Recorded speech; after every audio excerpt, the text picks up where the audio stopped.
Welcome back to Northwest City Politics in the Know with Juanita. We're glad you're joining our show again this week. We're always happy for people like you, people who are interested in what's happening in our cities.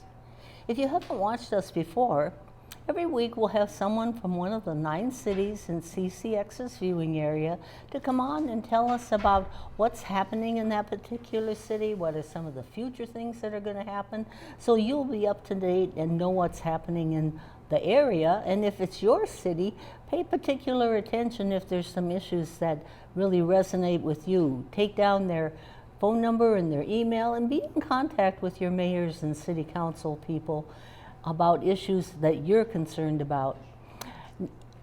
And tonight we're going to be dealing with Plymouth. I'm very happy to have Mayor Jeffry Wosje come on. Thank you, Juanita. It's been a long time. It has been. So you've been on a little bit before, but it's been a long time, so we're happy to have you back again. Last time I was on your show, I was actually running for mayor. Right. In the middle of a campaign. And now you have all kinds of experience. Yeah, it's nice to be back. Thank you for having me. Thank you. I asked you to think about to introduce yourself out to our wider audience, because people in Plymouth will know quite a bit about you, but some of the other people might not. So if you just give a little bit of information about your time in Plymouth. Sure, yeah. So I moved into Plymouth in the year 2000. I grew up in Golden Valley, graduated from Robbinsdale Armstrong High School, so which of course is in Plymouth. So I've been on the west side my entire life. And we moved into Plymouth, and it was in 2008 I took a job working for a bank that was located in Plymouth. So it was the first time in my career that I had actually lived and worked in the same community. And so I just wanted to get more involved in the city, in the community. So I joined the Rotary Club. I knew Councilmember Johnson, so I reached out to her and said, is there anything I can help with on the city? And she encouraged me to apply for one of the city committees. And so because I had worked downtown previously, they put me on the transit committee. So Plymouth has its own bus system, Plymouth Metrolink. And so I was part of that citizen committee that helped with what needed to be done and input for the bus system. So I was on that for a year. The second year I was chairing it. The third year I was chairing it as well. And then our council member at that time from my ward, Kathleen Murdoch, resigned. And so she retired. And so when that happened, I got encouragement from some people just to look at putting my name in the hat for that ward seat. And consequently, I ended up applying for it. I ended up getting selected for it. So I got on the city council. That was in 2011. I ran in 2012. Got elected onto that. Ran again 2014. Won that election. And then in 2018, of course, it was the mayor's race. Right. And Mayor Slavic at that time had decided not to run for a fourth term. She had been on the council for 20 years, 12 as mayor, and that's enough. That was plenty, she thought. So, and I just decided at that point, Plymouth had been operating so long and so great. And it was so financially strong. I just wanted to make absolutely sure we stayed on that path. An area that's had a lot of interest over, I'll have to ask you how many years now, is the Four Seasons Mall. When did that whole process start? When they... Sure. I mean, it's interesting. The Four Seasons Mall has been shuttered for 10 years. 10? Yeah, I thought it was a lot. 10 years. Wow, I didn't realize it was that long. And it was, when it was open, it was a great little neighborhood retail shopping mall. But as we all know, that model has kind of gone the wayside. Where you have the little shops and people don't go out to those shops like they used to. So yeah, it's been shuttered for 10 years. The city didn't own it. The city couldn't do anything. All along, Walmart bought it pretty close to 10 years ago, a little bit after it was shuttered. The owner sold it to Walmart. And Walmart kind of just sat on the property. And so it would have taken a zoning change in order for Walmart to go there. They never made an application, so the city never had to deal with that. But at the same time, Walmart just sat on it. And one developer came in, he wanted to put a couple hotels, a senior housing facility on it, an office building, a little bit of retail in there, but at the end of the day, he couldn't get his financing. So it was 2 years of him trying to get his deal together, and it just never came together. And so what happened last year is Dominium. Dominium is one of the largest affordable housing developers in the country. And so they looked at the site. They came with a plan to put roughly 470, I think, units on the building, on the site, along with some retail. And ultimately, we ended up with a little over 400 units, because I think the council's feedback was that's a little bit too much density. They're going to be putting in affordable senior housing and then affordable workforce housing. And so there's roughly, we asked them to add on a story to the senior housing because that was going to be close to 169, to move the height and then lower the height of the other building down one. So what's closer to the residents there wouldn't be as like contrasting, won't be as big. You know, and so instead of being 4 stories, it'll be 3 stories. And then the senior building, instead of being 5, will be 6. So that was kind of like the trade-off to still make the development successful for them, but move that over there. Over by the highway. 169 anyway. Right, yep, and more away from the neighborhood. And I think, you know, to me, I'm excited about 2 things with that. One is, there's, as we all know in our whole community, there's not enough affordable workforce housing. Oh, definitely. Everything is, market rate rents are so expensive right now that if we have a project that can come in that can support, and these are certainly not people that are poor, this is like people that are making like $60,000+ a year, right? So good working class families. And then the other thing that I'm really concerned about is that with our aging senior population, there's not enough affordable units for them to have access to. Not everyone can afford these big, expensive new development senior housing that are being developed. And so that they have the option to have something nice, but something affordable. And so we'll have over about 255 units of that in our community, where residents that from an income basis, they don't, they need something that's not as expensive, and this would be a great source for them. The other thing this will do is that it's new construction. So we have in that area what's called NOAH, or Natural Occurring Affordable Housing, right? So these are units that, because maybe the apartment's 60, 70 years old, it's dated, it doesn't have market rate rents, it has more affordable housing, but it's natural, it's just there because the units are old. Well, all of a sudden you'll have this building, which is brand new, and this building, which is old, and so it'll really increase the competition. And owners that have older facilities are going to have to maybe spiff them up a little bit to compete with the new construction that's going on. So I think overall for that whole area, it'll be a really good thing. Improve that whole area. Competition's never a bad thing. And it's taken a lot of back and forth of the city with a number of developers and finally finding one that can carry through. And then went through the same process we're going through with Hollydale right now. That went through the sketch plan review. You know, they had to get the input, you know, got input from the residents. The neighbors right there weren't necessarily thrilled with it when it started out with, but by the end, no one came to City Hall to speak against it. Wow, that's pretty good considering all the things in the past. Yeah, exactly.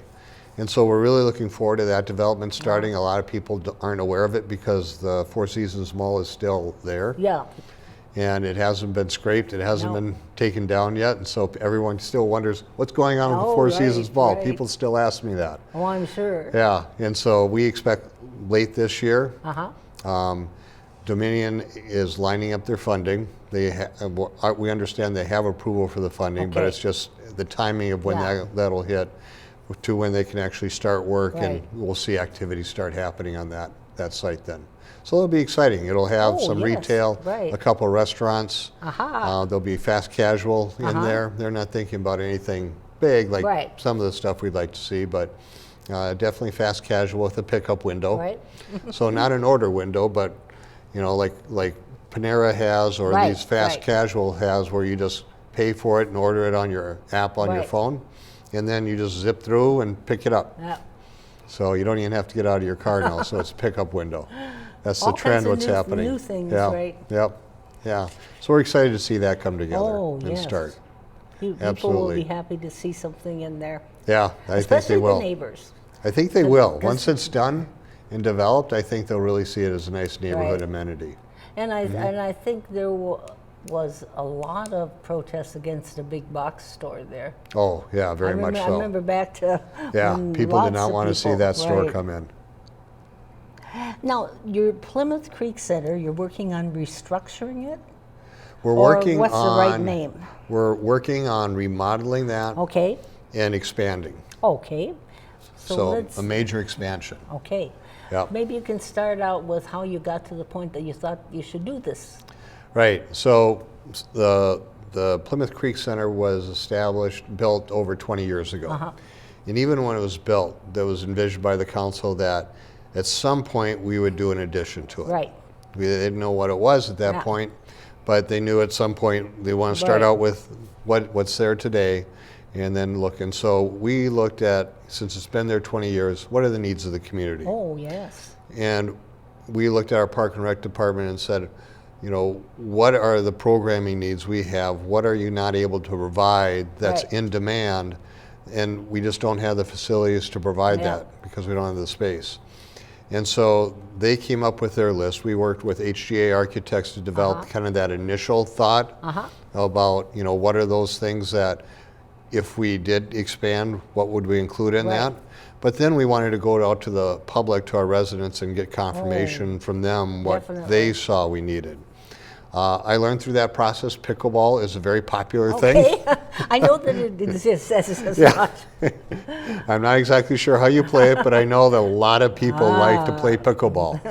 And so we don't have sufficient to run our basketball leagues. We work with the basketball Oh, sure. associations. There's just not sufficient space now for the girls, the boys basketball. Our residents would like to play pickleball instead of like going to some other city to have Sure. to play. So we did a lot of community engagement. We had multiple open houses and invited the public, our residents, to come in and Right. talk and look at suggested plans and make comments. We held a flash vote, which is a surveying method that goes out to residents, A and flash vote is what? it's a surveying method. It's a way to survey. Over the internet? Yeah, Oh, right. okay. You get in your email, you sign up for it, Uh-huh. and then you just get these, and it's basically 5 or 6 or 7 questions.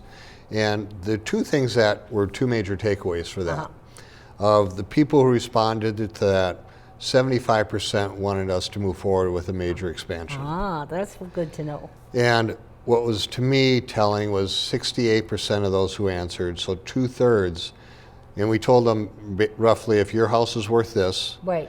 here's how much your taxes would go up right, a year. Right. So they had the information of what it would cost to do this. 2/3 says, yes, I would be willing to pay for it. Oh, I think that's important. That's very important. Right. And when you have 2/3 of respondents say, yes, I support this and I'm willing to pay for it. Right. And it's interesting because I was talking to my sister-in-law who lives in Plymouth. Uh-huh. And as like most residents, she's not engaged. Right. She's not aware. And I was telling her what we're looking at a major expansion. And I was saying, well, you know, it's going to be expensive. We're looking at adding 2 gymnasium, an indoor walking track, 7,000 square foot indoor playground, multiple purpose rooms, fitness studios, all these different amenities Right. that are really in demand now for Oh, community yes. centers. Definitely. And so, and she said, well, how much would it cost me more in taxes? Right. And I told her, about $7 or $8 a month. She likes a glass of wine at Grizzlies. Yeah. So she really put that into perspective for me Right, in right. terms of how she looked at it. Yeah. And so, you know, I think you look at the fact that 2/3 of the people are willing to pay for it, that it's something that 75% Right. of our residents would want to have. And it became, for me, a pretty easy Right. decision. So we're actually looking at, we just got done with a virtual tour with the Okay. architects, Oh. where you got to put the goggles Oh, on that'd be and kinda walk through the interesting. building Right, inside, right. look at it from the outside, see what Yeah. it might look like. Right now, we're looking at exterior Uh-huh. and pinning that down, getting feedback to the architects in terms of some of the thoughts in terms Right. of color schemes and things, some of the suggestions they're coming to us with. And then they'll finish up their work, and by this fall, we should be breaking ground. So that'll that's be exciting. Moving forward. Right, yep. Yeah, that flash survey sounds like an interesting way to reach people. Yeah, and we use that regularly to get feedback on different issues that are out there. And just, I think it's an important way the city's trying to reach out Oh, and get definitely. feedback from our residents. Yeah, because in the past, there might have been a way that worked, and if it doesn't work anymore, you need to do something else. Right. Because if you are heading in the opposite direction, it's not going to be any fun in the future. Well, yeah, and you want to know that, your residents, the people who are paying Right. taxes to the city, are supportive and behind these ideas. Right. So it's just good affirmation for the council just to know where its residents are coming from. Okay, so the projected starting date for the actual work on the building was, This fall. okay, this fall. Yep. I thought I heard you say that, but I thought I Yep. better clarify Yep, for no. myself and for those out there. So Yeah. they'll start seeing some action happening. Right, yep, at that point. Yep, absolutely. And how long does it take to do that construction? It's probably going to take a couple years I would think from beginning so, to right, 'cause finish, it right? sounds like a lot of things are involved. Yeah, yeah. Oh, yeah, it won't, you don't put a structure up like this overnight, No, right? but it does. And plus, we're doing 9 million of that is doing remodeling the existing space and bringing that up to Right. 2020 Yep. and not 2000. And so a lot of that is like, how do we do all that and try to disturb as little programming that's Right, there now to as begin you're with? ongoing Right. with the project of construction. Yep. Yep. And community centers are more popular now than they used to be. Oh, definitely. Yeah. Yeah. They're looking People at are looking for that. people are expecting that Yeah. now, and it's partly because every other city is doing it. Yeah. And so we could say, no, we're not going to do it, but then our residents are going to say, why doesn't Plymouth have its own Yeah. community center? Why don't we have one? And at the end, eventually you're just going to be less competitive Oh, right. for having right. an amenity that people come to expect, Definitely. especially in a city like Plymouth. Now, Plymouth is starting work on next year's budget, 2021. Yeah, yep. And Seems like we maybe- just got Yeah, done with yeah, last yeah. year's. I mean, December is when you approve Yeah. this year's budget. So what are the steps that cities go through as they develop their budget? Right, so about May kind of time frame, Okay. staff starts going to work. Uh-huh. And they start building their budgets, kind of defining, do they need to add more to staff? Do they want to do programming? What is it that they want to do for their budgets? They start to get an idea as we get into the summer, where the city's at, from a levy Oh, increase right, standpoint, just to make sure there's support for, you're not trying to plan for something that the council won't support. Right. So they want to make sure they're in line with that. And then really August is the time that the council really starts digging into it. So I'll get a packet that's yay Oh, thick right, for some financial information. Right. My background is finance. Aha. So it's easy for me to go through Right. that numbers, but it takes a lot of work Oh, it would. going through that. And then we go through our what's called the CIP, which is the projects we have in play for the next 10 years. And that's really, we have that as part of our plan because then we know how it's going to, when it does come up to be the year that we're going to fund that, how it's going to impact the overall levy. Right. So right now we're looking at having to either do major remodels or redo our 2 firehouses. And so if we're going to do that, how does it fit into the city's overall budget Oh, in the next certainly. 2-3 years when we get to that? And so it's really that planning process to say what's our upcoming capital expenses that we're going to incur and being very planful so we know all of a sudden it gets here and it's like, oh, man, we got to raise taxes a lot in order to pay for this stuff. We don't want those kind of surprises. No, you don't want to do that, right. Our residents don't want those kind of No, surprises. no. So, yeah. Now, not a large group of people, but there are people that like to follow that process. So, like starting August, they could sit in on meetings or follow things on your minutes of meetings, right? Sure. In the budget, everything's always online. Right. That's what It's I was like getting up if to. you're really, really bored, you can come to a city council budget meeting. Yeah, so there are people that's their thing, right? It could be. It Not could a lot, probably, Yeah. but other people are more concerned just with the end result and where you go, and to know that you've spent the time. Right. Because I think I've heard a number of people say that people in taxes in general they might not be in favor of, but taxes for specific things that they want to see done, they are. Oh, sure. Yeah. So, and I think I didn't look recently, but Plymouth has had very good illustrations of where your money goes that I've seen in your what do you call your monthly magazines? Yeah, it's actually comes out every 2 months. Yeah, and every it's 2 months? Our city newsletter Right, that city comes newsletter, out. right. And once a year we'll have a finance insert, which in the middle it has all sorts of graphics on Right. that. Plymouth, we have 45 peer cities of towns with 40,000 or more in population that are in Hennepin County. Plymouth has the lowest tax per capita of any of those cities. So, and some of that can be attributed to the fact that we have a strong commercial industrial base. Oh, definitely. So our businesses pay 30% of the taxes in Plymouth, and so that really alleviates a lot of taxes that would fall on the residents. So that's the important thing of having that business mix Oh, in. definitely. Right. Yeah. But that starting in August would be the time when you want to. That's when we really start. Yeah, and then from a you could public just kind of standpoint. see in general what's happening or what you're Yeah, emphasizing. so August we spent a lot of time going through the budget. September we have to set the preliminary levy. Right. And once you set that preliminary levy, you can't go any higher. You can come down lower, but you can't be higher than that. So that's why it's important to make sure we have our numbers right by the time we're in September. So people that are interested, just tuck away August. Right. And then go forward, and then know that you can always look on the website on what's currently happening on the budget. And then there's some up and coming events.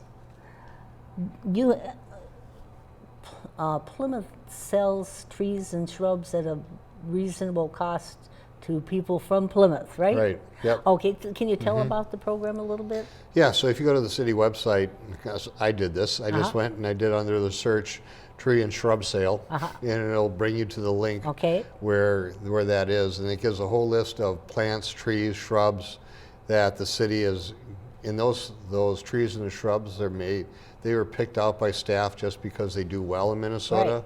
They do well in this environment. And then you can just kind of click on each one to learn more about it. It has in there like how tall it'll get, how wide it'll get, if it needs full sun, partial sun, shade, you know, so you can get that information. And it's just a low cost that we can offer our residents. So I think it's a great program. We always run out of, we sell out every year. So, and you can do it from March to May.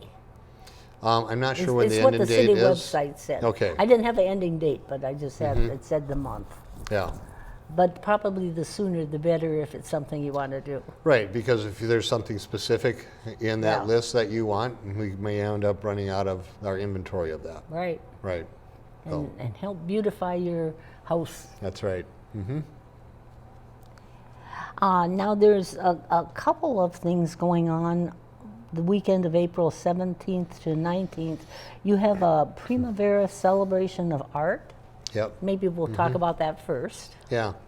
And it fits in with the second part of that, but Primavera is all of our arts where we have all sorts of, at the Plymouth Creek Center, in the main ballroom, we have a display of arts, and so it's just where people can come and see all this artwork displayed, and they're all local artists that are bringing their works in there, and the ability to, like, if you see something you like, you can buy that. Right.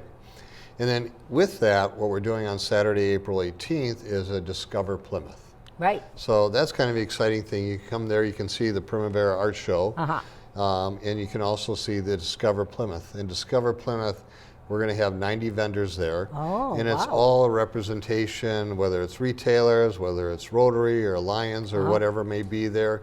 All parts of our community that will be there Right. for people in one spot to be able to see, all the different parts of Plymouth.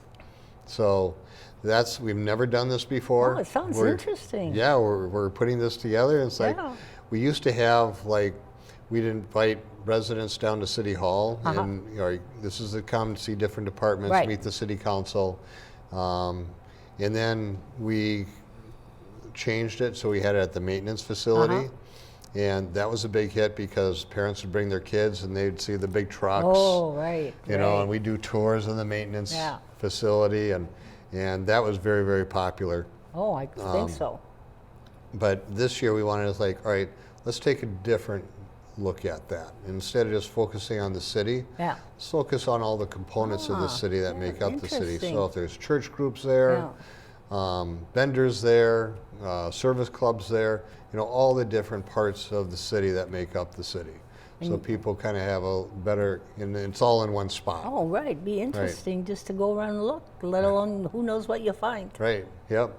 And then the best part, I think the best part is where the mayor's going to give his State of the City address. Right, definitely. Yeah. So we're going to, at 10 o'clock on Saturday morning, inside the field house, inside the dome where all the vendors will be, Right. we're going to put an area where we're going to do the State of the City address. I'm not sure how this is going to go because it's in a field house, Right. but we want to try it. Oh, it sounds interesting. And it'll be much more informal. Before, we've always done the State of the City where it's been at a business or it's been at City Hall. It's always been at a weekday in the morning, and a lot of residents can't make it. Right.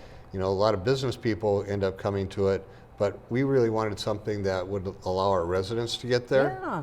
And so we coupled it with this Discover Plymouth event, just so that they would have a chance to really in one quick sitting here. Right.